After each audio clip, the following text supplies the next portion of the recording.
ओम नमः सिद्धेभ्यः। ओम नमः सिद्धेभ्यः। ओम नमः सिद्धेभ्यः।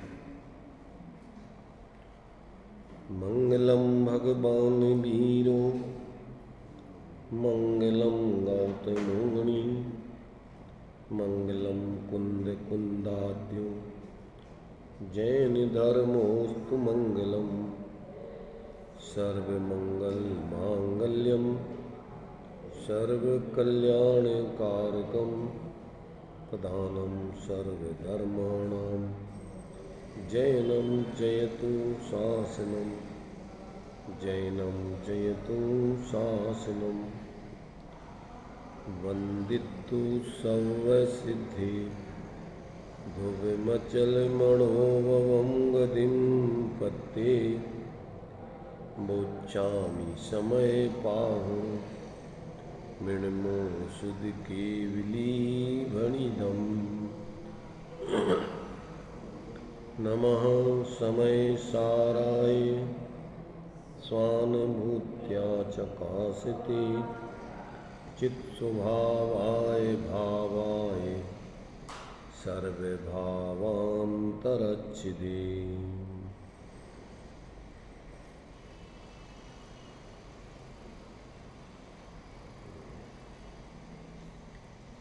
निर्जराधिकार अपना प्रारंभ हो गया है। कल आचार्य अमृतचंद्र देव ने जो इस निर्जरा तत्व के रंगमंच पर प्रवेश होने पर जो मंगल के रूप में सम्यक ज्ञान को स्मरण किया था और उसमें संबरपूर्वक किस प्रकार से निर्जरा करने में ज्ञानी समर्थ होते हैं उसके स्वरूप को यहाँ पर स्पष्ट किया था। अब आचार्य कुंद देव जो इस ग्रंथ के मूल कर्ता है उनके माध्यम से गाथाओं में जो निर्जरा का स्वरूप दिया है अब उन गाथाओं के माध्यम से उस निर्जरा तत्व के ऊपर विचार करते हैं। जब निर्जरा होती है तब ज्ञान का आवरण दूर होने से वह ज्ञान ऐसा हो जाता है कि पुनः राग आदि रूप परिणमित नहीं होता, सदा वो ज्ञान प्रकाश रूप रहता है। ये कल अपन ने अंत में इस कलश रूप छंद का सारांश पढ़ा था। अब यहाँ द्रव्य निर्जरा का स्वरूप 193 नंबर की गाथा में स्पष्ट किया जाता है। गाथा है उपभोग मिंदियेहि दव्वाण मचेदणाण मिदराणम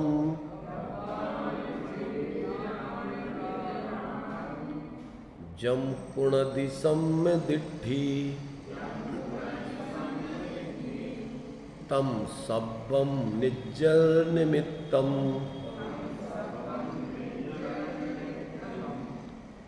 चेतन अचेतन द्रव्य का उपभोग इंद्रिय समूह से जो जो करे सदृष्टि वह सब निर्जरा कारण बने। देखिए यहाँ पर क्या आचार्य देव स्पष्ट कर रहे हैं। सम्यक दृष्टि जीव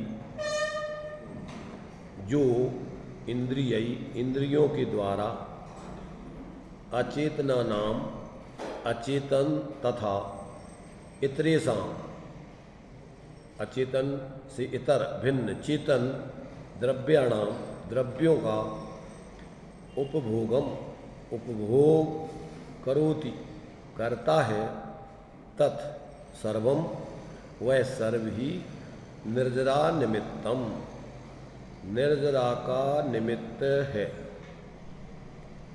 ये गाथा सामान्य रूप से अपने लिए यहाँ पर आचार्य कुंददेव ने लिखी है।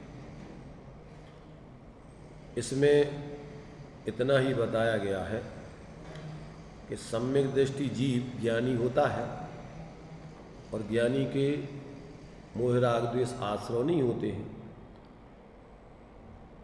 और जो उसका अपने स्वरूप की दृष्टि ज्ञान लीनता रूप परिणमन होता है वो शुद्ध परिणमन है। अब जब तक अभी वो संसार दशा में है, छद्मस्त दशा में है, निचली भूमिका में है, तो उसकी बाह्य प्रवृत्ति होगी कर्म के उदय अनुसार। अब वो बाह्य प्रवृत्ति करते हुए चूँकि ज्ञान वैराग का बल है, इसलिए उसके लिए पूर्वकृत कर्मों के उदय से जो कुछ भी सामग्री संयोग आदि मिलते हैं उसमें प्रवृत्ति करते हुए भी उसके लिए क्या होती है, पूर्वकृत कर्मों की, बंधे हुए कर्मों की उदय में आके निर्जरा होती है, और मोह राग द्वेष आदि आश्रय भाव नहीं होने से नया बंध नहीं होता। तो ये संक्षेप में तो इस गाथा का भाव आचार्य देव ने ये बतलाया। अब टीका में आचार्य अमृतचंद देव ने इसका थोड़ा स्पष्टीकरण किया है, और भावार्थ में जयचंद जी छाबड़ा ने इसको विशेष खोला है, क्योंकि इसमें लोगों को बहुत भ्रम होता है कि सम्यक दृष्टि के भोग निर्जरा के कारण है, इसलिए अपन तो सम्यक दृष्टि है और अपन आराम से भोग भोगो, क्योंकि अपन जानती हैं कि अपन आत्मा है और अपन शुद्ध बुद्ध आत्मा है, और आत्मा एक द्रव्य दूसरे द्रव्य का ग्रहण त्याग आदि करता नहीं है, इसलिए अपन ज्ञानपूर्वक जो भी उपभोग कर रहे हैं जानते हुए वो सब अपने लिए बंध नहीं होगा। उसके लिए तो आचार्यों ने दिया है कि ऐसा सुछंदाचारी जी जिसको भोगों में रुचि है, रस है, और सम्यक दृष्टि के नाम पर वो भोगों में एकत्र बुद्धिपूर्वक प्रवृत्ति करता है, तो वो तो नरक निगोद का पात्र है, ऐसा जीव तो दुर्गति में जाता है। तो कहते हैं यहाँ उसकी बात तो है नहीं, यहाँ तो सम्यक दृष्टियों के स्वरूप को बता रहे हैं। अब देखिए टीका और भावार्थ में इसका विशेष खुलासा है। सबसे पहला वाक्य है विरागी का उपभोग। किसका उपभोग? विरागी का उपभोग, मोही का, रागी का नहीं। निर्जरा के लिए ही है, वह निर्जरा का कारण होता है। दोनों आ गए। रागादि भावों की सद्भाव से मिथ्या दृष्टि के अचेतन तथा चेतन द्रव्यों का उपभोग बंध का निमित्त होता है। वही उपभोग रागादि भावों के अभाव से सम्यक दृष्टि के लिए निर्जरा का निमित्त होता है। इस प्रकार द्रव्य निर्जरा का स्वरूप कहा है।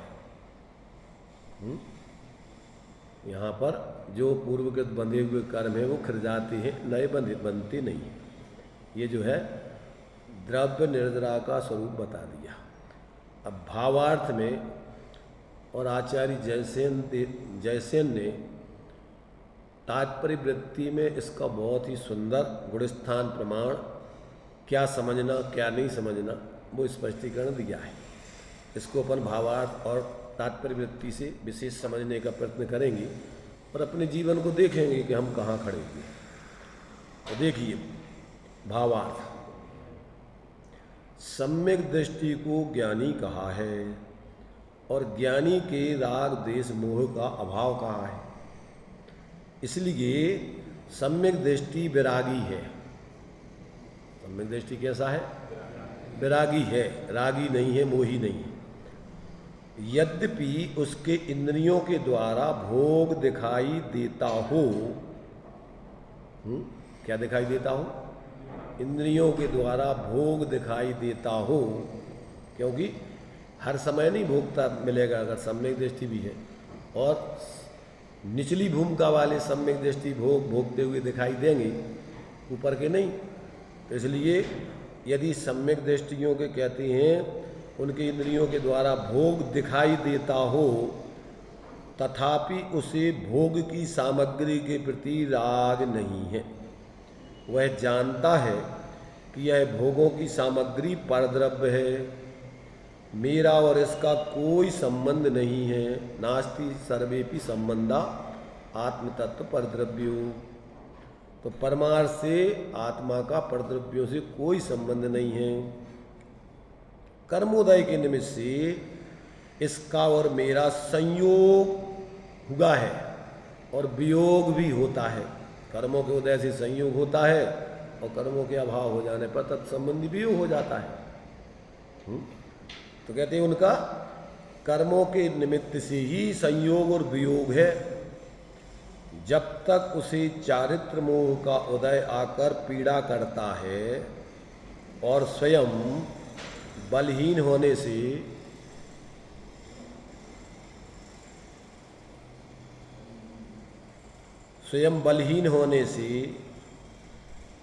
पीड़ा को सहन नहीं कर सकता, तब तक जैसे रोगी रोग की पीड़ा को सहन नहीं कर सकता, तब तक इन पंखों की आवाज़ हमें बहुत आ रही है। ये दो पंखे बहुत तेजी से चल रहे हैं।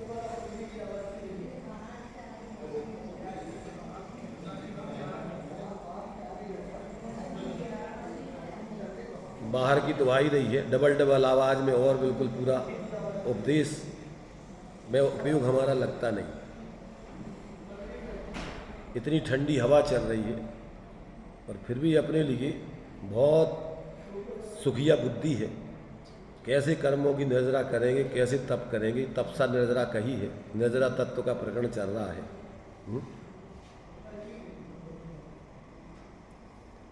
इसलिए थोड़ा बहुत तो अपन सहन करो, ज्ञाता बन करके जानो थोड़े, क्योंकि उदय को अपन को जानो, उसकी व्यवस्था बना करके उसमें आसक्ति करके भोगोगे तो चर्चा ही ऊपर ऊपर रह जाएगी, अंदर से कोई लाभ तो मिलना नहीं। चलिए, जिसकी है वो जाने। अपने लिए तो जो भाव आता है बोल देते हैं। अब कोई बुरा मानो और चाहे अच्छा मानो, क्योंकि सामने जब अपन बैठे हैं शास्त्रों को लेके समझाने, तो विषय तो पूरा समझाना पड़ेगा। और अकेले ऊपर तोता रटंत जैसा नहीं, जीवन को भी अपन मिलाते हुए देखें और उसमें अपना क्या चल रहा है। और अंदर का स्वाध्याय तो शास्त्र तो निमित्त है, बोलने वाला निमित्त है, पर मूल में तो तुम्हारा अंदर में अपना स्वयं का अध्ययन करना है कि हमारे अभिप्राय में परिणामों में क्या चल रहा है, फल तो उसका मिलेगा। तो यहाँ पर देखिए, सम्यक दृष्टि को यहाँ जो भोगों को निर्जरा का हेतु बताया जा रहा है, जो भोग करता है उसको निर्जरा का हेतु बताया जा रहा है, भोगों को नहीं बताया जा रहा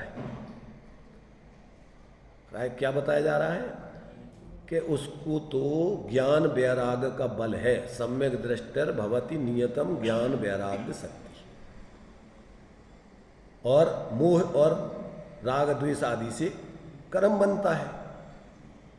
तो ज्ञानियों के मोह राग द्वेष आदि नहीं होते हैं। अब कितने नहीं होते हैं वो आगे खुलासा है कि अब इसके पहले भी अपन पढ़ के आए, अभी तात्पर्य वृत्ति में फिर खुलासा कर रहे हैं कि चौथे गुण स्थान में अनंतानंदी और मिथ्यात्वजन राग द्वेष मोह नहीं है। उतना उसके लिए क्या है, उतना संवर पूर्वक निर्जरा है, बाकी की नहीं।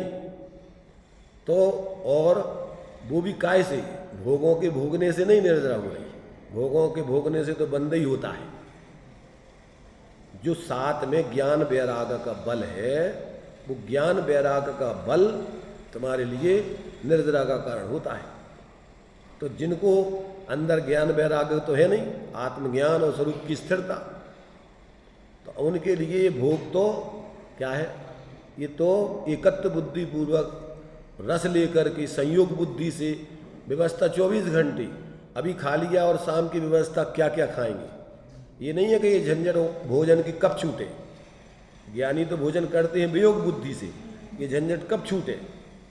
और अज्ञानी क्या करता है, एक पीढ़ी नहीं कई पीढ़ी की व्यवस्था सोचता रहता है। अपन ने पढ़ा होगा ना वो राजा का दृष्टांत। तो उस राजा को बहुत चिंता हो गई थी जब उसने अपने जो पैसे जोड़ने वाले होते, रोकड़िया क्या बोलते हैं उनको, खजांचियों से कहा कि भैया अपनी देखो कितनी प्रॉपर्टी है। तो उन्होंने हिसाब लगाया कि महाराज अपने पास इतनी प्रॉपर्टी है कि अपन आज से बिल्कुल आमदनी खत्म और इसी हिसाब से खर्चा होता रहे तो 7 पीढ़ी तक की व्यवस्था तो है, और 8वीं पीढ़ी की व्यवस्था नहीं है। राजा को चिंता लग गई कि 8वीं पीढ़ी क्या करेगी हमारी। खाने पीने में रुचि उड़ गई, सही शांत, अब रानियों से सही तरीके से बातें ही नहीं करें। परिवार के लोग कहें कि भाई क्या हो गया राजा को। तो रानी ने पूछा कि महाराज ये तो बताओ, कुछ दिन से आप बहुत अनमने रहते हो, सही तरीके से बोलते नहीं हो, खाते नहीं हो, आपका कहीं मन लगता दिखता नहीं है, क्या कारण है। तो राजा ने कहा अब तुम्हें क्या बताएं, ये तो हमारा मामला है, तुम्हारा क्या है, तुम्हें कौन कुछ करना धरना है। अरे उन्होंने कहा महाराज बताओ तो, हम भी तो आपकी अर्धांगिनी हैं, कुछ हो सकेगा तो आपकी तकलीफ मिटाएंगे। तो राजा ने कहा चलो भाई बताते हैं। बताया कि ये समस्या है। क्या समस्या है कि 7 पीढ़ी तक की तो व्यवस्था है अपनी, 8वीं पीढ़ी क्या करेगी। अब हमें ये चिंता लग गई। अरे बस इतना सा काम है। अरे महाराज चुटकियों में आपका हम सुबह व्यवस्था बना देंगे, आपकी सुबह होगा। महाराज एक काम करो कि अपने गांव में एक ब्राह्मण देवता रहते हैं, उनको आप सीधा दे के आओ। सीधा जानते ना, ब्राह्मण डेली के डेली भोजन की व्यवस्था करता है, वो अपने उसी में अपने गुजारा करके बढ़िया आराम से भजन करता है भगवान का। आजकल के ब्राह्मणों की बात नहीं चल रही, पुराने जमाने के लोगों की बात चल रही है। तो उन्होंने कहा अच्छा ठीक है, इससे व्यवस्था अपनी बन जाएगी कि हाँ बिल्कुल बन जाएगी। सुबह सुबह जो है उनको भेजा ब्राह्मण देवता के पास और सीधा लेके गए। तो ब्राह्मण की पत्नी बोली, उसको कहा कि भाई हमारी तरफ से आज हमारी तरफ से आपका भोजन है, सीधा हम दे रहे हैं। उन्होंने कहा महाराज थोड़ा रुक जाओ। तो ब्राह्मण ने पूछा कि हम पूछ के आते हैं कि हमारी व्यवस्था हो तो नहीं है। और अंदर गया तो उन्होंने कहा आज सीधा तो आज का आ चुका अपना भोजन। तो उन्होंने राजा से कहा महाराज क्षमा करना, आज तो नहीं ले पाएंगे हम। अरे कहने लगे भैया आज की व्यवस्था बन गई तो अभी कल और आगे तो जिंदगी बहुत है ना। तो उन्होंने कहा ऐसा है कि जिंदगी जिसने दी है वो व्यवस्था भी डेली बनाएगा ना, हम इसकी चिंता क्यों करें। कल का रखाएगा कौन भाई, इसके चूहे आ जाएंगे, जानवर, इसको चिंता करें परिग्रह का कौन रखाए। इसलिए हम नहीं रखते महाराज। ये हमारे शास्त्रों में लिखा है कि ब्राह्मण को डेली की डेली व्यवस्था स्वीकार करनी चाहिए, आगे की व्यवस्था की चिंता नहीं करनी चाहिए। बहुत कहा राजा ने, मनाया, पर उसने कहा नहीं महाराज डेली व्यवस्था उदय से बनती है, हमारी रखने से थोड़ी व्यवस्था बनेगी। ये तो प्रतिदिन का उदय आएगा जो उदय प्रमाण, और हम रख लेंगे वो पाप का उदय होगा तो हम खा ही नहीं पाएंगे। राजा की थोड़ी समझ में आई कि यार हम तो पागल हो गए, हम 7वीं 8वीं पीढ़ी की सोच रहे और ये तो कह रहा है कि कल की व्यवस्था कल बनेगी। उसने अपना माथा ठोका और सीधा अपने किसी दूसरे को दे करके गरीब को और अपने घर वापस आ गया निर्भर होके। रानी ने कहा महाराज ठीक है, दिया है सीधा गया, ये दिया है सीधा, सीधे हो गए हम। सीधा तो वो ठीक है, महाराज ने तो नहीं लिया, पर अभी तक हमारे सिर पे जो भार लग रहा था 8वीं पीढ़ी की व्यवस्था का वो उतर गया। ऐसे प्रति समय की व्यवस्था उदय बनाता है सबकी, अकेली उसी की व्यवस्था नहीं है ये। प्रति समय की व्यवस्था उस समय का उदय बनाएगा।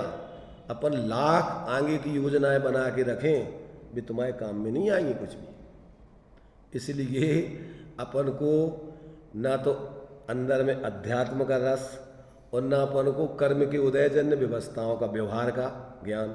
अगर व्यवहार में भी अपन को ये निर्णय हो जाए कि भैया अपन को जो कुछ भी व्यवस्था है वो कर्म के उदय अनुसार बनती है, हमारे मोह से, हमारी कल्पनाओं से नहीं। कैसे बनती बताओ। हर व्यक्ति चाहता है सारी 3 लोग की संपत्ति मिल जाए, पर कितनी मिलती है, जितना उसका उदय है, भाग्य है, इससे ज़्यादा तो नहीं। भाग्य से ज़्यादा और समय से पहले किसी को कुछ मिलता है क्या? है अपन को विश्वास? उस राजा के दिमाग में आ गई और वो निर्भर हो गया। अपन लोग ही समझ में, उस अकेले इतने से उसने, उस भोजन ने उसको शिक्षा दे दी उसके जीवन में। तो व्यक्तियों का जीवन से भी व्यक्ति सुधर जाते हैं, समझ जाते हैं। उपदेश तो अपने लिए औपचारिक है, उपदेश सुन करके तो व्यक्ति और बिगड़ जाते कभी कभी, उल्टे अर्थ निकाल करके और अपने मुंह का कसायों का पोषण करते रहते। इसलिए भाई थोड़ा अपन इन भगवान जनेंद्र की वाणी, आचार्यों के खुद के अनुभव लिख करके बता रहे कि भैया तुम्हारा आत्मा एक परमाणु मात्र बाहर में छूता नहीं, और उदय प्रमाण जो व्यवस्था बनती है उनमें वो एकत्र बुद्धि करके भोगता नहीं, वियोग बुद्धि से उसको क्या करता है, भुगतता है, निवृत्ति करता है। उसमें कोई आगे के लिए नहीं जुड़ता कि अब आगे और बनती रहे। ये कब छूटे, देखो आगे दृष्टांत देते हैं, ये खुलासा इसमें दिया है खुद। तो क्या कह रहा है, ये सम्यक दृष्टि को ज्ञानी कहा है और ज्ञानी के राग द्वेष मोह का अभाव कहा है। इसलिए सम्यक दृष्टि विरागी है। यद्यपि उसके इंद्रियों के द्वारा भोग दिखाई देता हो, भोग भोगता नहीं है, भोग दिखाई देता हो, तथापि उसे भोग की सामग्री के प्रति राग नहीं है। वह जानता है कि यह भोगों की सामग्री परद्रव्य है। भोगों की सामग्री क्या है, परद्रव्य है, मेरा और इसका कोई संबंध नहीं है। कर्मोदय के निमित्त से इसका और मेरा संयोग वियोग है, तुम्हारी इच्छा से नहीं। कैसे? कर्मों के उदय से संयोग वियोग है, कार्य विकल्पों से नहीं होता। मूर्ख व्यर्थी बोझा ढोता, निर्विकल्प निज रूप लखो फिर सुखी या पारा रे। अपन को अभी ना तो कर्म फिलॉसफी पर विश्वास है और ना अपने स्वरूप पर अंदर में अपन को उसका अवलंबन करके उसका आनंद प्राप्त होता है। क्योंकि उसका जब इस पर विश्वास नहीं है तो उधर अपन वेद विज्ञान करके स्वरूप का अवलंबन लेके अतीन्द्रिय आनंद भोगते नहीं, और जिसको अतीन्द्रिय आनंद आने लगे तो उसको तो फिर इनमें रुचि रहती नहीं है, क्योंकि इसमें कहीं सुख तो है ही नहीं, कल्पना है मोह की। तो ये जो है ज्ञानी समझता है कि कर्मोदय के निमित्त से इसका और मेरा संयोग वियोग है, जब तक उसे चारित्र मोह का उदय आकर पीड़ा करता है। अब इसमें भी समझना कि चारित्र मोह कर्म का उदय कोई पीड़ा मीड़ा नहीं करता है, और करता भी है तो कौन सा चारित्र मोह का उदय करता है, आत्मा के विकारी परिणामों का जुड़ने का, ना कि कर्म के उदय का। जितने अंशों में जीव उस कर्म के माने उदय में अपनी स्वरूप की जब तक पूर्ण स्थिरता वितरागता नहीं है, तो जितना वो कसाय से जुड़ता है तो तकलीफ कर्म के उदय की नहीं है, काहे की है, अपनी जुड़ान की उसमें। तो उपचार से अपन कर्म के उदय का बात कर रहे हैं। तो चारित्र मोह का उदय आकर पीड़ा करता है और स्वयं बलहीन होने से पीड़ा को सहन नहीं कर सकता। बलहीन माने अपने पूर्ण वितराग दशा, सर्वज्ञ दशा, अनंत बल प्रकट नहीं हुआ तो अब उसमें उस कसाय के उदय की पीड़ा है, उसको जो चारित्र मोह संबंधी उसका जुड़ान चल रहा है, तकलीफ उसकी है, तो सहन नहीं कर सकता। और तब तक जैसे रोगी रोग की पीड़ा को सहन नहीं कर सकता, तब तक औषधि इत्यादि के द्वारा उपचार करता है। इसी प्रकार भोगोपभोग सामग्री के द्वारा विषय रूप उपचार करता हुआ दिखाई देता है। किंतु जैसे रोगी रोग को या औषधि को अच्छा नहीं मानता, उसी प्रकार सम्यक दृष्टि चारित्र मोह के उदय को या भोग सामग्री को अच्छा नहीं मानता। अब इसमें थोड़ा विचार करो अपन कि चारित्र मोह के उदय में उसको पीड़ा होती है, माने चारित्र मोह का मतलब अपने स्वरूप की अस्थिरता, कर्म के उदय में जुड़ने से पीड़ा होती है।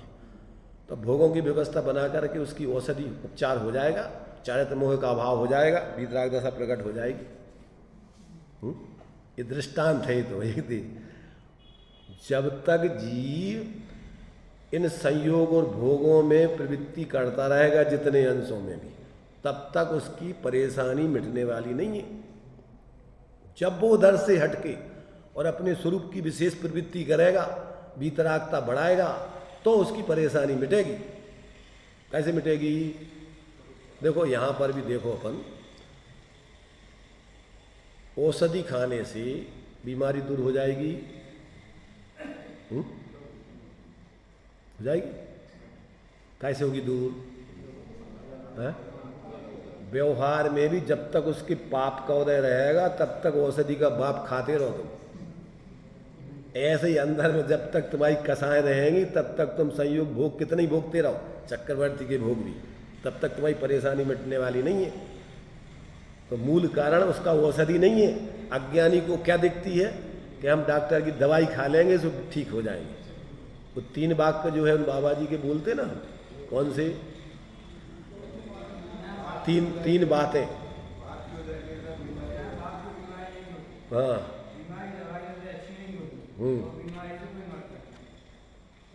क्या क्या क्या 3 बातें सुन ली सबने? एक बार फिर से बोलो। बिना पाप के उदय के कोई बीमारी नहीं होती, 1 नंबर। दूसरा, औषधि से कोई स्वस्थ नहीं होता, नंबर 2। तीसरा, बीमारी से किसी का मरण नहीं हो सकता है। जब तक आयु है तब तक कोई तुम्हें मार नहीं सकता है। अब ये समझ में आ जाए तो अपन औषधि पे इतना बल नहीं देंगे। अपने परिणामों की शुद्धि, बीमारी होती पाप के उदय में, और पाप का उदय आता है पाप भाव करने से बंद होता है, तो पाप भावों से पाप का उदय आता है बंद होकर के। अब अगर आपको उस पाप का अभाव करना है तो क्या उपाय है? भोगों में लगना, औषधि में आसक्ति करना, भक्ष कुछ भी खाते रहना, के अंदर में उस पाप को क्षीण करने के लिए आपके भाव में पवित्रता लाना, धर्म भावना भाना, एकत्र विभक्त स्वरूप की भावना भाना, तो उससे आपका पाप भी क्या हो जाएगा? बदल जाएगा, बदल जाता है, परिवर्तित हो जाता है, नष्ट हो जाता है, और स्वरूप आराधना करने वालों को तो वो पाप का उदय क्षीण ही हो जाएगा। इसलिए उपाय तो है ये, और अपन कहाँ दौड़ते हैं? अच्छे से अच्छा डॉक्टर, कितना ही पैसा लग जाए। वो पैसे वाले साहू थे ना जो अशोक कुमार जी, अमेरिका गए होते, भारत वाले डॉक्टरों पे विश्वास नहीं था। तो कहाँ मरण हुआ उनका? वहीं अमेरिका ही में मरे।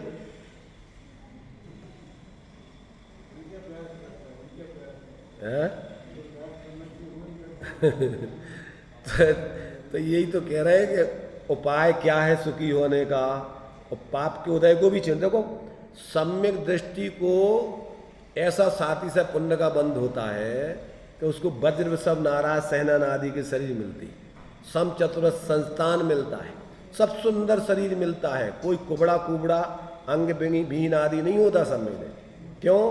कि उसके भाव बहुत ही पवित्र है, सम्यक है, स्वपर के हित में है, इसलिए उसको बंध भी इसी प्रकार का होता है जब तक अभी वो संसार में रहेगा कि उसको किसी प्रकार संसार में प्रतिकूलता नहीं आती। तीर्थंकर, चक्रवर्ती, इंद्र, कामदेव और जितने भी महापुरुष होते हैं वो कौन बनते हैं? वो सब सम्यक दृष्टियों के नाम सुरक्षित हैं, उसको कोई दूसरा नहीं प्राप्त कर सकता। तो अगर लौकिक दृष्टि से भी अपन बाहर की अनुकूलता चाहते हैं तो धर्म करत संसार सुख, धर्म करत निर्वाण, और धर्म पंथ साधे बिना नर त्रियंच समान। क्या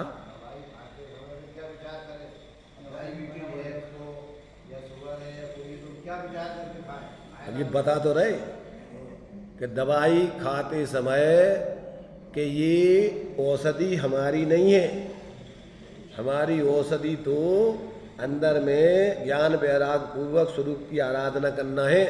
हम शरीर तो है ही नहीं, पर पूर्व में जो अज्ञान दशा में अपन ने कर्म बांधे थे उससे अपन को ये सब नाटक शरीर आदि का संयोग हुआ है। तो अब अपन इस शरीर ना मिले, इसके लिए वेद विज्ञान पूर्वक वियोग बुद्धि से एक झंझट कब छूटे? तो ज्ञान पूर्वक, और फिर अगर मजबूरी में खाना भी पड़े तो आसक्ति से नहीं कि दवाई हम खाते रहे बहुत अच्छा है, उसको भेद विज्ञान पूर्वक एकत्र बुद्धि से नहीं कि दवाई हमारी औषधि नहीं है, ये तो इस शरीर के लिए निमित्त रूप में दी जा रही है, वास्तव में तो हमारी औषधि तो ज्ञान वैराग है। आत्मा का ज्ञानामृतम भोजनम, आत्मा का भोजन क्या है? ज्ञान रूपी अमृत का अपने चेतन आत्मा का अनुभव करना, ये है उसका भोजन। ये कोई आत्मा का भोजन नहीं। ऐसा उसको भेद विज्ञान करके प्रवृत्ति करे, इसलिए वो पाप कर्म भी निर्जित हो जाएगा और तुम्हारे लिए उस भोगने में कोई रुचि नहीं होगी, रस नहीं आएगा। आपको अंदर में अपने आत्मा का ज्ञान वैराग का ही रस आएगा। यहाँ पर देखिए दिया हुआ है कि चारित्र मोह, जब तक उसे चारित्र मोह का उदय आकर पीड़ा करता है और स्वयं बलहीन होने से पीड़ा को सहन नहीं कर सकता, तब तक जैसे रोगी रोग की पीड़ा को सहन नहीं कर सकता, तब तक उसका औषधि इत्यादि द्वारा उपचार करता है, उसी प्रकार भोगोपभोग सामग्री के द्वारा विषय रूप उपचार करता हुआ दिखाई देता है।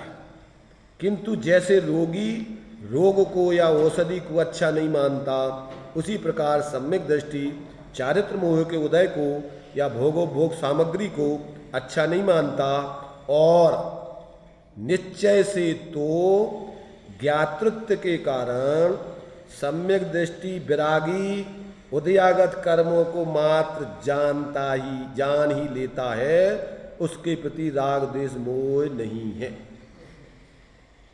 ज्ञान की अपेक्षा क्या है? ज्ञान मात्र जानता है कि आश्रव भाव है और ये औषधि आदि तो परगेय है, ये मेरे से भिन्न है, मैं तो ज्ञान स्वरूप ही हूँ। तो शुद्ध निश्चय ऐसे तो क्या करता है? ज्ञाता है वो, उसका कर्ता नहीं है ऐसा अपने को, क्योंकि उसमें ना तो उस राग में एकत्व बुद्धि है, ना राग में राग है, ना भोगों में राग है। क्या में है? उसको तो अपने स्वरूप में ही क्या है? भोग करने का उसमें अंदर में रुचि है, रस है और प्रवृत्ति है। तो अपने स्वरूप की ही उसको श्रद्धा ज्ञान और लीनता वो उसके लिए है। और जितनी अस्थिरता है उसको रोग जानता है और उसकी बाह्य प्रवृत्ति भी वो अपने से भिन्न जान करके मैं ज्ञान मात्र ऐसे जानता है, इसलिए वो उसका कर्ता नहीं है। इसलिए सम्यक दृष्टि को रागादिक का कर्ता नहीं कहा है। काय की अपेक्षा? ज्ञान श्रद्धान की अपेक्षा। ना तो वो करना चाहता है और ना उसकी रुचि रस है और ज्ञान स्वरूप आत्मा से उसको भिन्न जानता है भेद विज्ञान करके, इसलिए उसका अकर्ता है। और चारित्र मोह में उसके जो अस्थिरता है वो भी वास्तव में अपना स्वरूप नहीं है ऐसा जानता है, इसलिए उस आश्रव को भी अपने से भिन्न जान के, और जब तक अभी पूर्ण वितराग नहीं हुआ तब तक यथासंभव उसके निवारण करने के लिए बाहर में निर्वृत्ति आदि करके स्वरूप प्रवृत्ति करता है। अकेला मात्र ज्ञात ही नहीं है या मात्र उसको ज्ञेय रूप में नहीं जानता है, उसको हे भी जानता है, उसके पास सम्यक ज्ञान है। तो एक दृष्टि से वो ज्ञेय है और एक दृष्टि से हे है। चारित्र में अपनी ही परिणति में राग द्वेष आदि हो रहे कर्म के उदय में, तो वो आश्रव भाव छोड़ने लायक है कि मात्र जान करके बने रहने देने लायक है।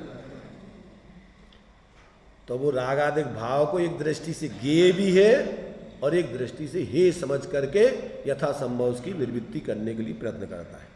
तो इस प्रकार से वो क्या है कि किंतु जैसे रोगी रोग को या रोग को या औषधि को अच्छा नहीं मानता, उसी प्रकार सम्यक दृष्टि चारित्र मोह के उदय को या भोगोपभोग सामग्री को अच्छा नहीं मानता और निश्चय से तो ज्ञातृत्व के कारण सम्यक दृष्टि विरागी उदयागत कर्मों को मात्र जान ही लेता है, उसके प्रति उसे राग द्वेष मोह नहीं है। इस प्रकार राग द्वेष मोह के बिना ही उसके फल को भोगता हुआ दिखाई देता है, तो भी उसके कर्म का आश्रव नहीं होता। कर्म आश्रव के बिना आगामी बंध नहीं होता और उदयागत कर्म तो अपना रस देकर खिर ही जाते हैं, क्योंकि उदय में आने के बाद कर्म की सत्ता रह ही नहीं सकती। इस प्रकार उसकी नवीन बंध नहीं होता और उदयागत कर्म की निर्जरा हो जाने से उसके केवल निर्जरा ही हुई। इसलिए सम्यक दृष्टि विरागी के भोगोपभोग को निर्जरा का ही निमित्त कहा है। पूर्व कर्म उदय में आकर उसका द्रव्य खिर गया, सो वह द्रव्य निर्जरा है, ऐसा जानना। अब इसका विशेष स्पष्टीकरण इस तात्पर्य वृत्ति में आचार्य जयसेन ने गुण स्थान प्रमाण किया है, ताकि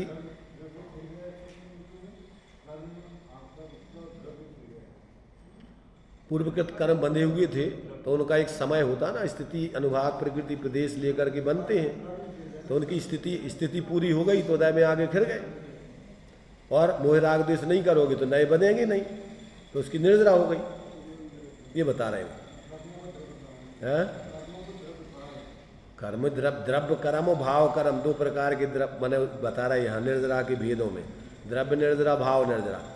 तो उधर अपन को जितने जितने कर्मों का, जैसे मिथ्यात्व का, अनंतानमंदी का उपसम 6 उपसम है, तो वो तो उदय में, वो तो उनके निर्दित ही हो गए, माने वो तो जो है पहले अपन को उदय में आ ही नहीं रहे।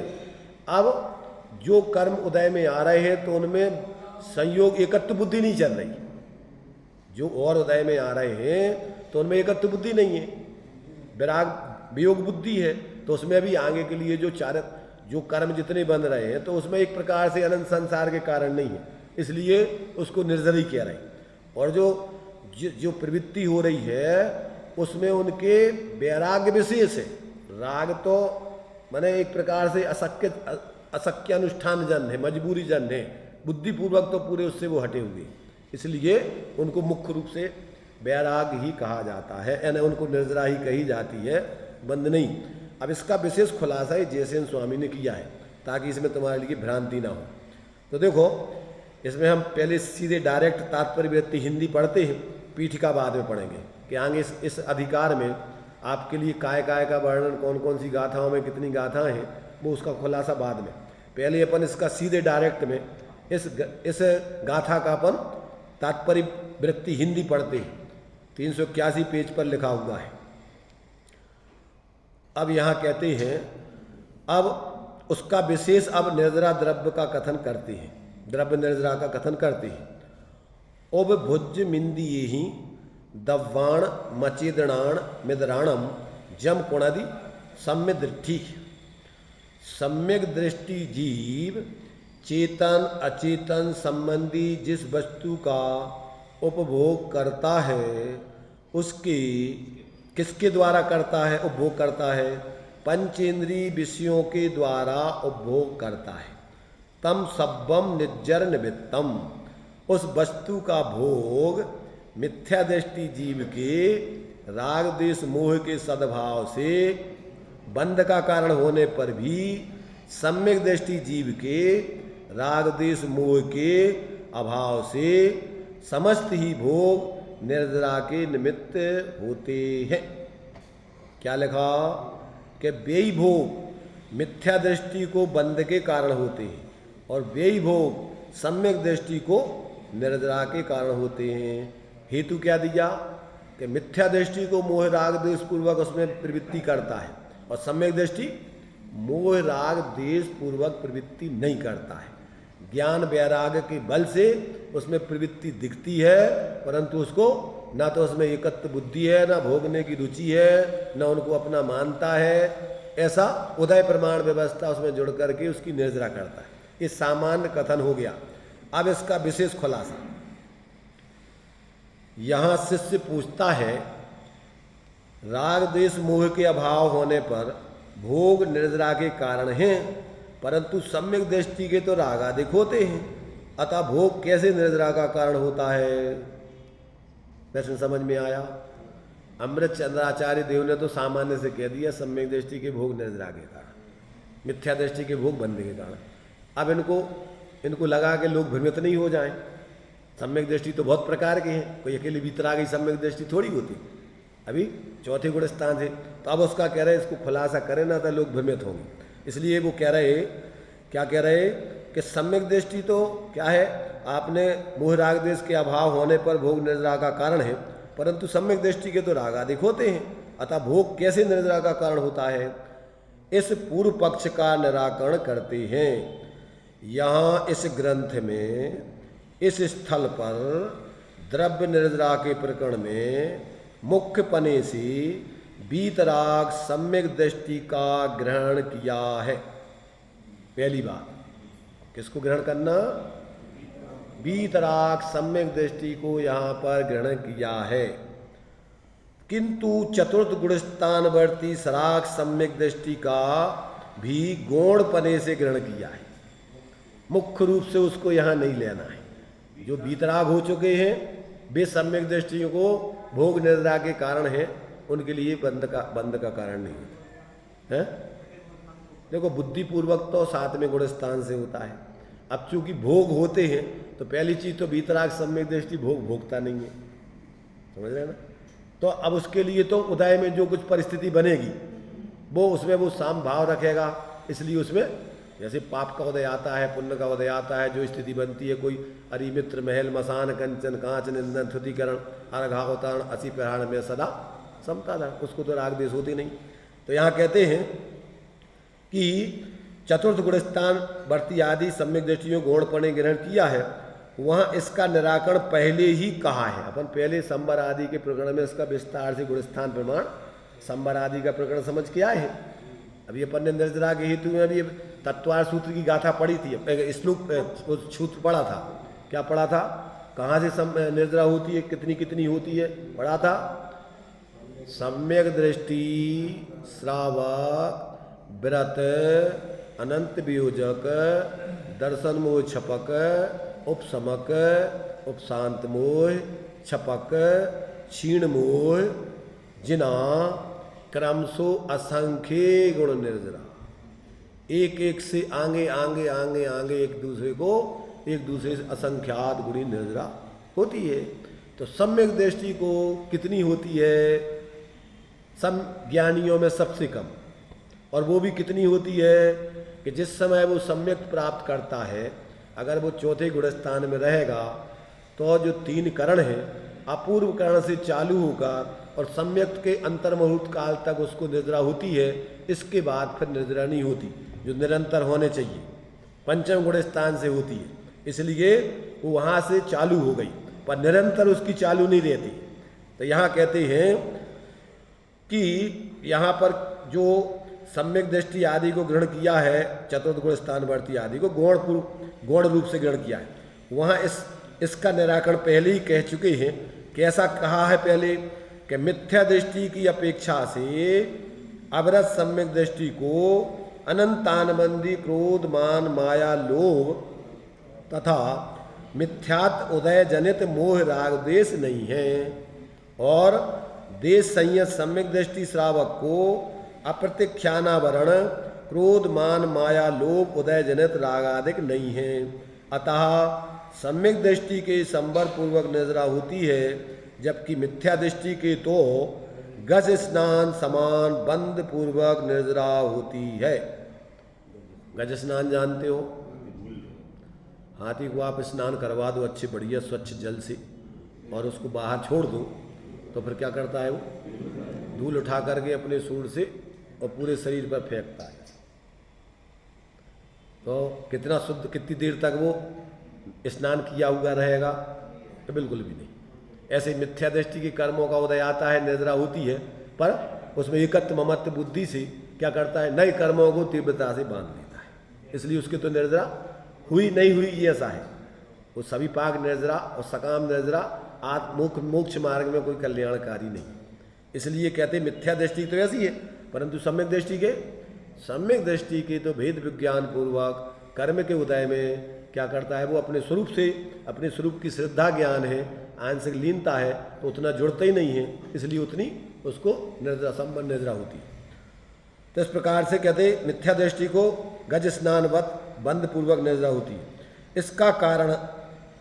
इस कारण से मिथ्या दृष्टि की अपेक्षा सम्यक दृष्टि अबंधक है। इस प्रकार द्रव्य निर्जरा के व्याख्यान रूप यह गाथा हुई। क्या कहा? कैसी निर्जरा होती है, किसको होती है, कितनी होती है, ये बात अपन को समझना चाहिए। अमृत चंद्राचार्य देव की आत्मख्याति में तो सामान्य रूप से कथन है कि सम्यक दृष्टियों को भोग भी निर्जरा के कारण है और मिथ्या दृष्टियों को भोग बंध के कारण है। तो पहली चीज तो भोग न बंध के कारण है और न निर्जरा के कारण है। भोगों से न बंध होता है न निर्जरा होती है। कैसे होती है निर्जरा और बंध? आत्मा के मोह राग द्वेष भावों से बंद होता है और वीतराग विज्ञान रूप भावों से संवर निजरा होती है। संवर निजरा स्वरूप है।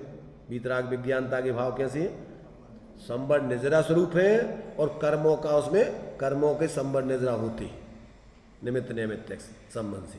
तो ऐसा जब तक जीव को ज्ञान नहीं होता कि अपने जीवन में अब कितना हम अपने स्वरूप में स्थिर होकर के वीतराग विज्ञानता पूर्वक प्रवृत्ति कर रहे हैं और कितनी अभी बाहर में प्रवृत्ति कर रहे हैं, तो जिसको अभी आत्मज्ञान नहीं हुआ तो वो तो अनंत बार साधु भी बन गया, बाहर के भोग सब छूट गए, पर अंदर में अभी आत्मज्ञान नहीं होने से पूरा का पूरा कर्मों का आश्रय बंध उसको होता रहता, एक भी कर्मों का संबंध नजरा नहीं होती। तो बाहर की प्रवृत्ति से संबंध नजरा का संबंध नहीं है।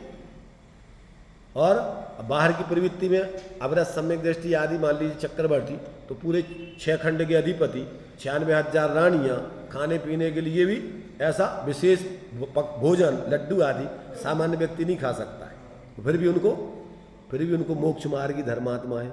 और जिनको आत्मज्ञान नहीं है साधु बन गए और 28 मिनट का निर्दोष पालन कर रहे हैं, बिल्कुल भी और कोई अपेक्षा नहीं, ख्याति लाभ पूजा का तो भाव नहीं है। ध्यान रखना, अगर बुद्धिपूर्वक बाहर में लौकिक ख्याति लाभ पूजा तो अभी तो बहुत स्थूल बुद्धि चल रही उनकी, बिल्कुल एक आत्म कल्याण के लिए ही मुनि बने हैं और 28 मिनट का निर्दोष पालन कर रहे हैं और तब से नजरा मानते हैं, महीना 15 दिन के उपवास करते हैं, परंतु अभी अंदर में अपने स्वरूप का बोध नहीं है, भेद विज्ञान नहीं है। इसलिए एक भी कर्मों की पहले गुण स्थान बढ़ती है और वे चौथे गुण स्थान बढ़ती है। वे मोक्ष मार्गी है और ये संसार मार्गी। इसलिए बाहर के त्याग ग्रहण से कोई संबंध नहीं है मोक्ष मार्ग का। मोक्ष मार्ग का संबंध तो अंदर में अपने स्वरूप को ग्रहण करके उसमें श्रद्धा ज्ञान लीनता करना, वो धर्म है।